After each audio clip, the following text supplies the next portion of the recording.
It often shows up in small, ordinary moments. A conversation about progress, a glance at someone else's achievement, a number, a title, a result placed quietly on the table between you. You notice how quickly people look around to see where they stand. Inside you, something doesn't rise to meet it. There is no urge to measure yourself, no rush to check if you're ahead or behind. You understand what's being compared, but you don't feel pulled into the race. You might still care about what you do, you might still work hard, you might even be good at it. But the moment turns strange when it becomes about winning, ranking, or being seen as better than someone else. When others talk about competition, their voices often carry energy, excitement, pressure, fear. You listen, but it doesn't land the same way. The language of comparison feels like a language you learned but never used much. Sometimes you try to join in. You nod, you smile, you say something neutral, but inside you feel a quiet distance. Not judgment, not resistance, just a sense that this isn't where your attention naturally goes. You notice how often worth is discussed as position. Who's ahead, who's behind, who's moving faster. You notice how easily conversations turn into scorekeeping, even when no one names it that way.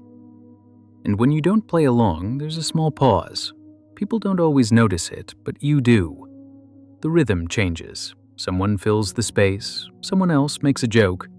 The moment moves on. Inside, you feel steady, not proud, not superior, just unchanged. You're not trying to make a point, you're not refusing out of anger, you simply don't feel the need to place yourself on a line with others. At times, you wonder if this means you're missing something, if competition is supposed to push you, sharpen you, wake something up inside. You check again, the feeling stays the same, calm, flat, clear. You still notice others, you're not blind to their success or struggle, but you don't turn their movement into a mirror for your own life. When you leave the moment, there's no sense of loss, no sense of victory either, just a quiet return to yourself. Not competing doesn't feel like stepping away from people, it feels like stepping away from a way of watching yourself that never felt necessary. Jung would look first at what happens inside you when you stop competing. Not what you tell yourself, not what others see, just the feeling that settles in your body when comparison no longer runs the show. When you don't compete, your attention changes. It turns inward, but not in a heavy way, more like it comes home. Your thoughts slow down, your body feels less tight. You notice your breath without trying to control it. There is often relief here, not excitement, not pride, just relief. You're no longer scanning the room to see where you stand. You're no longer measuring your pace against someone else's. Jung would say this is what happens when the self stops being watched from the outside. You stop seeing yourself through other people's eyes. You start experiencing yourself directly. Inside, this can feel quiet, safe, steady. You're doing what you're doing because it fits you, not because it places you somewhere on a scale. There can also be moments of unease. Competition is familiar, it gives structure. When you step away from it, there's more open space. Jung would notice how that space can feel strange at first, not dangerous, just unfamiliar. You might notice old habits still trying to pull you back.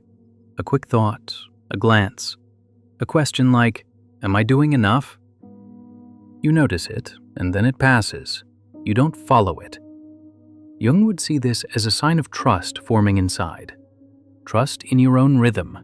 Trust that your life doesn't need constant comparison to stay real. Not competing doesn't mean you don't care. It means you care differently.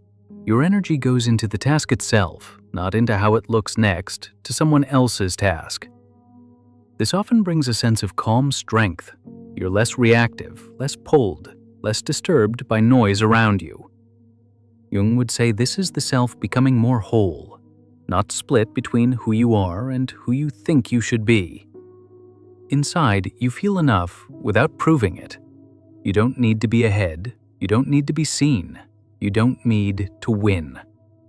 There is room to move at your own pace, room to stop, room to continue. When you don't compete, your inner life stops performing. It starts resting in itself. And that rest is not empty, it's steady. It holds you while you do your own things in your own time. Nietzsche would look at what people say about competition, not at the race itself. He would listen to the story that makes comparison feel necessary, even natural. The story says that measuring yourself against others keeps you sharp, motivated, alive. It treats comparison like fuel. In this story, not competing is hard to understand. If you don't compare, people wonder what drives you. They assume you must lack ambition or hunger or confidence. The story struggles with the idea that someone can move without pushing against others. Nietzsche would notice how often competition is framed as health, as growth, as strength. The story says that without rivals, you soften, you slow down, you fall behind.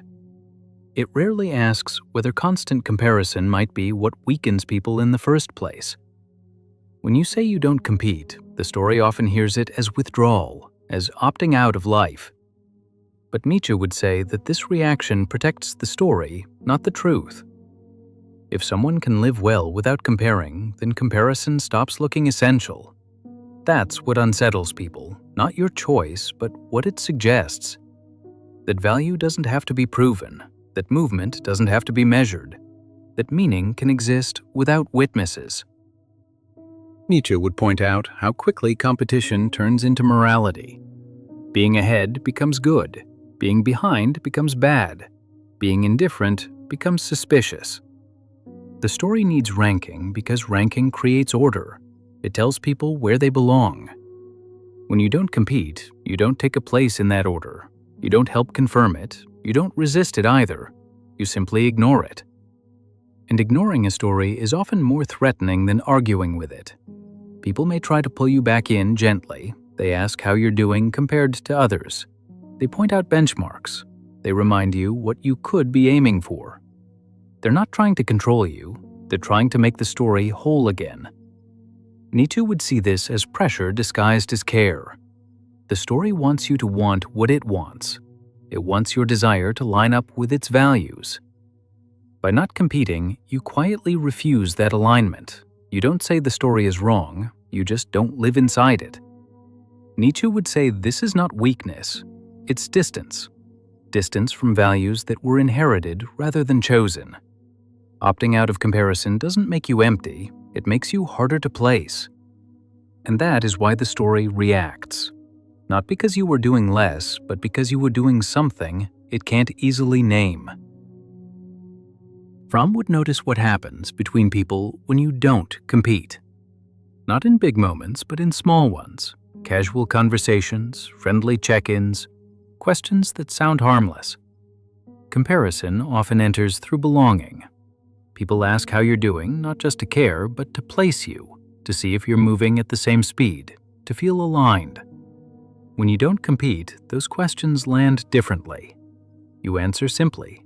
You don't rank yourself. You don't measure your progress against anyone else's. Fromm would say this can feel unsettling to others. Comparison creates a shared ground. It tells people they are in the same game. When you step out of it, that ground softens. You may notice people trying to bring you back gently.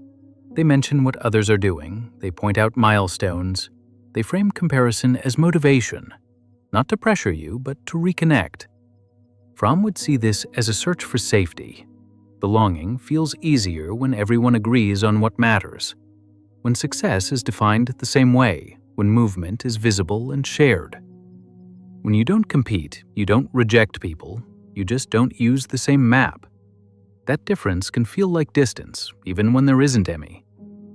You might feel this at work, in families, among friends. People compare without meaning to. It helps them feel oriented. It helps them feel less alone. Fromm would notice that opting out of comparison can be misread as opting out of connection. Others may wonder if you care enough, if you're invested, if you belong in the same way. Inside you, it doesn't feel like withdrawal. It feels like steadiness. You're present. You're listening. You're just not turning other people's paths into measures for your own. That difference matters. Fromm would say modern life often replaces real connection with comparison. Being better, being ahead, being seen. These stand in for closeness. When you don't compete, you quietly refuse that replacement. You don't use comparison to feel real. You don't need to stand above or below others to feel connected. This can create a soft tension, not conflict, just uncertainty. People don't know how to place you, and when placement is missing, belonging feels less clear to them. Fromm would remind us that choosing not to compare doesn't mean choosing isolation. It means choosing a different way of being with others, one that doesn't rely on ranking to feel secure. You stay where you are, calm, involved, unmeasured. And in that space, belonging becomes quieter, but more honest. Machiavelli would not ask whether opting out of competition is good or bad. He would watch what happens once people realize you are not playing the same game.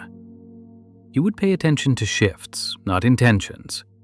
When you don't compete, others slowly adjust how they deal with you, not in a loud way, in small, practical ways.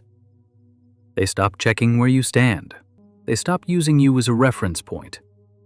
At first, this can feel freeing. No one is measuring you, no one is pulling you into comparison. You move through your days with less noise around you.